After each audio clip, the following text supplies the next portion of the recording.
products and different business units. So my team does these kind of services and APIs which all or some of our products might use. And I'm going to give a quick introduction to AWS SAM. But before that, quick look into how things are at the moment. This is sort of a really rough picture or generalization. We have these few legacy services in our team, which are EC2 instances managed with Ansible, and you could say those are like self-managed instances. Then, in quotes, the current lineup is that we have, because we are developing mostly web services, so we have Elastic Beanstalk and we configure it with CloudFormation. And then also in quotes upcoming, because this is not going to be a replacement for the current, but as an option for some of the services, I've been thinking of having a Lambda setup and also CloudFormation, and then probably some kind of a framework around it to ease the pain dealing with Lambda. One of the reasons is that some of the services can be quite small, or some of them are bigger, and some of them are called more frequently, some more randomly. So it doesn't always make sense to build a whole Elastic Beanstalk setup for one service. And of course, Docker, like multi-container Docker, would be one option, but maybe it's time now. It's 2017 already. I'm a bit late on this serverless bandwagon, so maybe it's time to look into that.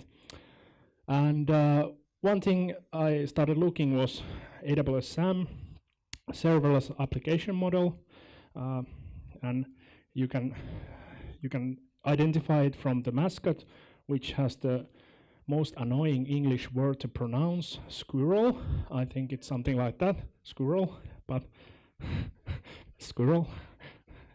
I won't be saying that anymore. But anyway, that's the mascot, so you can identify from it, and it's basically helps you with serverless things. I'm gonna first introduce the basic concepts, then how do you use it actually, and then talk about a little bit how you locally develop and test and debug it, and then why I, at the moment at least, I'm trying SAM. So, introduction first. It's a combination of tooling for AWS CLI, command line interface, and also a new sort of template system for CloudFormation. It's meant to configure Lambda functions, API gateway, and DynamoDB mainly, and permissions and policies related to those, or to simplify configuring them. About usage, the main thing in SAM are actually the SAM templates. In all the simplest ways to say, they are just extend CloudFormation. So if you know CloudFormation, then you know SAM templates. And SAM templates are just basically a little bit syntactic sugar, or like a top level above the CloudFormation. So you just specify to a regular YAM file, you just add this transform attribute, so that the AWS CLI knows that it has to apply that transformation to the file before CloudFormation can process it. The good thing about SAM templates are that you can just throw in like standard CloudFormation into there. So you can, besides defining Lambdas and API gateways and stuff like that, you can just define anything you can define in CloudFormation. So everything from buckets to Kinesis and stuff like that. Also, it supports like anything that CloudFormation does. So another one. This is the second hardest word I know.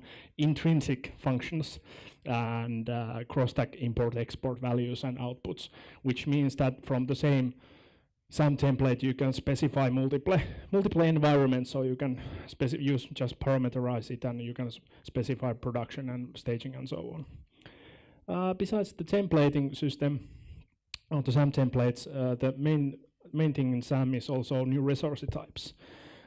These are prefixed with AWS Serverless, and they are function, API, and simple table. The main one is function. It's it's a Lambda function, and you specify various event sources to it. Those are the usual ones: S3, Kinesis, DynamoDB, scheduled event, CloudTrail, or API gateway, which basically means it's usually a HTTP request. Here's a really simple example of how you define an API gateway function. You just say that, okay, the type of the resource is that serverless function, and you provided some kind of a file which handles the request. In this case, it's a Node.js runtime, so it's a index.js file, and it expects, in this case, hello named export from it. And then you can specify the path where the actual code lives. The good thing about SAM is that you can just specify a local path, and it will then later on deal where the actual code will live in S3. And then you can also specify the usual Lambda values, the memory allocation, and the timeout of the Lambda execution. And there is the events object, which is actually tells what kind of a function this is. So as there it says, it's a type of an API function, and you can specify then also the path and the method which it uses. And this actually in the background, this generates also implicitly this generates an API gateway also besides the Lambda. The next one is a timer function or a scheduled function. It's the same deal. Basically the only difference here are the event object again. You specify type of schedule, and then you give it some kind of a timer. Here it's you can specify rate expression, which is rate brackets, and then 1 minute, 5 minutes, 1 hour, and so on. Or you can just throw in a cron expression, which is nice if you have some legacy servers running things in cron, so you can just copy paste the cron value there and move the invocation to Lambda, or move the cron to the Lambda. Here's an example of an S3 function. So again, this is mostly the same. The difference is again in the event object, which specifies the bucket and object created event, so it listens to that event. But there's also the difference that we actually create the bucket in the same SAM template. So at the top it just says bucket and so on, and also we give a policy to read from S3. Besides the functions, we also can explicitly define the API gateway. There's the most simplest version of it. You basically just say API and then stage name. You can have different stages, and then you can also add some stage variables to it. But as I said previously, if you create an API function, this gets created like implicitly, but this way when you provide it yourself, you can specify cache values and stuff like that. But where it gets interesting, I have one more slide. This is the example that from some of my code that created this simple, basically hello world API there. But where it gets interesting, that you can apply Swagger to it. So here's an example that I have made and defined. Sorry, I'm jumping ahead. One thing that you have to pass in the function names of the Lambda functions into the API gateway, but you can just reference them. But with Swagger, it's nice that you can have this separate, basically documenting, in this case, YAML object, which tells, actually describes your API, and you can have various sorts of tooling around it. One thing you have to know when using it with SAM, that you have to provide the location where the actual Swagger file will live. In that example, it's a bit silly because it's expect S3 URI, but with SAM it's better to just say set local path there, and SAM will take care of the actual path. And then you have also have to reference the Lambda function, which you can then pass in at this is the Swagger template, so you have to pass that in. And random tip that you have to hard code the account ID and region ID there. You cannot use them as a stage variables for some reason. CloudFormation won't like it otherwise. Then you can also specify the Swagger configuration as an inline. So you can have a definition body object which contains a Swagger, but that's if you have a huge API, then your SAM template will grow as your Swagger grows. So it might be easier, and also tooling-wise, it might be easier to have it on separate file. But that's the API gateway config. Then there's also the serverless simple table. As the name suggests, it's quite simple. It makes a DynamoDB with one primary key, single primary key attribute. You can also configure it a little bit. You can just say what kind of a type the primary key is, and you can also say the provision and throughput will basically adjust the performance of the DynamoDB. But if you want more, you can just specify regular DynamoDB in CloudFormation. Then once you have somehow configured your API gateway or whatever your functions are, scheduled functions or anything, you usually want to somehow deploy them. So SAM also makes this step a bit less easier. And first of all, always remember to have that transform attribute in the SAM template. So AWS tools will know that it has to be transformed before CloudFormation understands it. Then there's this package step which SAM handles, so that it'll actually create the package artifact for you. That package artifact contains your Lambda code. If you have several functions, it can contain all of them, and then also the Swagger, I think, is inside there.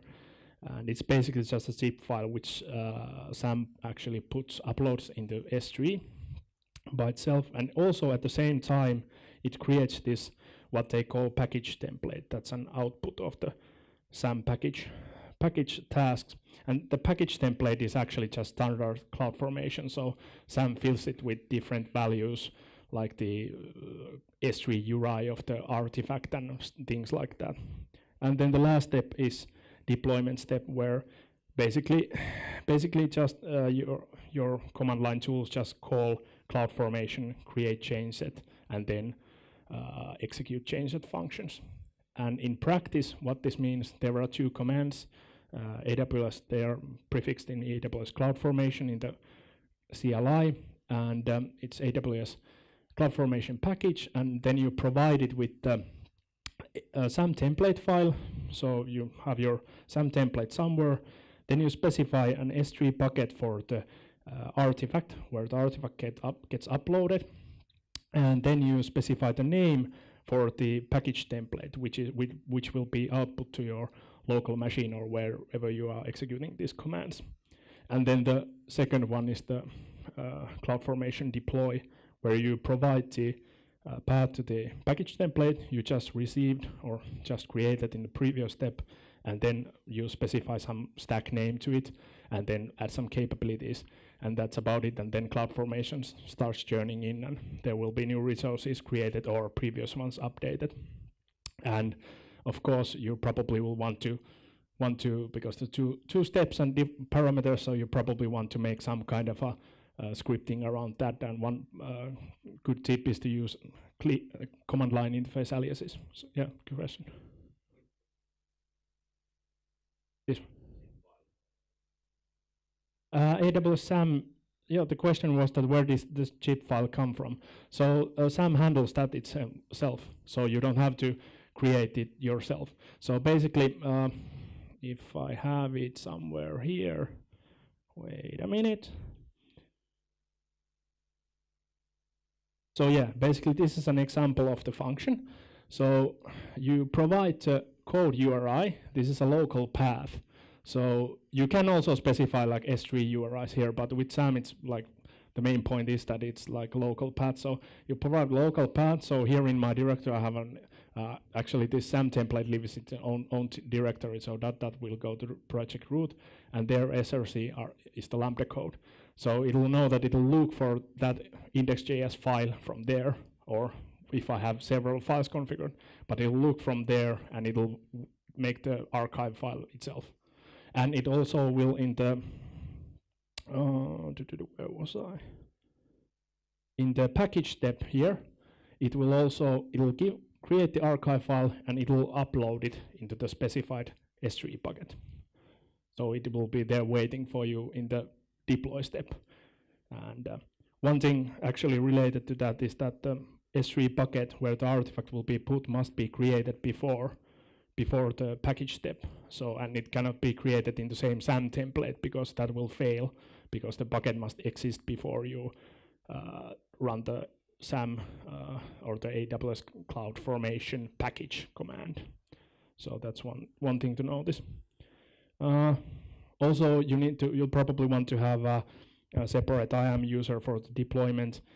This was supposed to be an example what policies you need, but actually you'll probably want to even make it, you'll probably want to put the S3 policies in the bucket policy and make it that this is a quite open policy. But anyway, you need to have an access to CloudFormation and Lambda and a couple IAM and permissions and so on.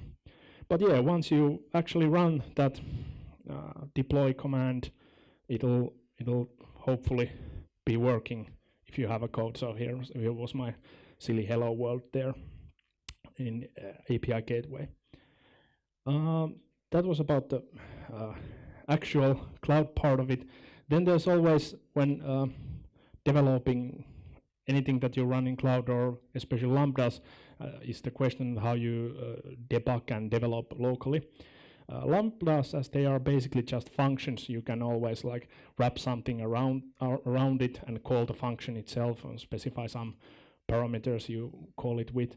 And there are tools like npm, there's a local lambda and things like that.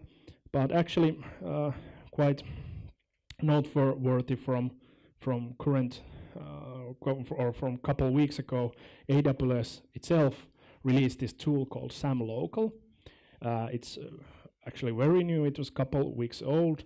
The latest version is 0.2. It's about a week old. It's in beta, so expect there will be bugs, and there are bugs, but it's surprisingly workable tool. What it does is actually based on this project called Docker Lambda, which provides you various Docker containers, which are like kind of simulating the Lambda environment. So you have these Node environments and Python and Java environments there. And besides providing those environments, it has some helper functionality. First of them is this, that you can invoke the function locally. So when you have specified the SAM template and you have this like serverless function there, and it has some kind of a ID there. So in this example, it's ratings. So you just can say that, okay, SAM, and by the way, this is a tool you can install with npm. So it's actually written in Go, but you install it with npm. But anyway, so you can just say SAM local invoke and the ID of the function, example ratings, and then you can also pass in some JSON about like metadata and events like into it, and then you get the output of the function to your command line, and it can also take the arguments from standard input and so on. But if you run this, if you run Lambda in the actual, I'm not talking about locally, but when you run it in AWS, actually AWS passes quite a lot of data as an input to those. So it will be annoying if you have to always like copy paste it somewhere or type it. So SAM Local also gives this feature which allows you to generate like sample payloads. This is like really useful for testing your functions and maybe debugging sometimes locally, and why not like passing them in the CI instance and running tests there. And basically how it works, you just say like SAM local generate event, then you specify service. It can be anything from S3 or Kinesis or basically whatever what can be an event source to Lambda. So so you specify, in this example, you specify the service is S3 and you give it a bucket name and some object name, and it will create a JSON object for you which contains the metadata, which basically mocks whatever AWS is actually passing to your Lambda function when you run it in the cloud. So this makes testing and debugging quite a lot easier. Also, there's a way to validate those SAM templates, but for me, actually, it didn't work as I expected. So it didn't notice if I had invalid values, but hey, it's a beta software. I think it's probably gonna improve over time, but there's that kind of a function anyway.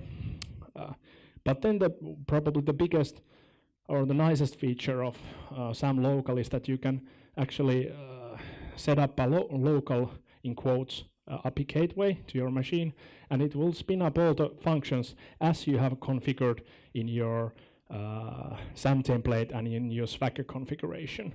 So you don't have to spin up your own servers and configure all the routes and anything. It just reads it from the Swagger configuration and from the SAM template. And the nicest thing is that if you change the Lambda code or the function code, you don't have to even restart the service. It reloads it automatically, or it will always call the latest version of your function, unless you change the actual SAM template or configuration related to that. Then you have to, of course, restart. But that's a nice little feature there. And then also SAM local gives you these aliases for packaging and deployment of those SAM applications. A couple things I noticed. SAM local doesn't mock DynamoDB. So if you specify in the SAM template, you specify simple table, so it will expect that you will actually have created that kind of a DynamoDB somewhere, and it will try to make the call there. So there are Docker image called, or was it npm project? I can't remember. But anyway, this project called Dynalite, which can mock DynamoDB. So you can actually use them together, but it requires a little bit of hassling, but it works.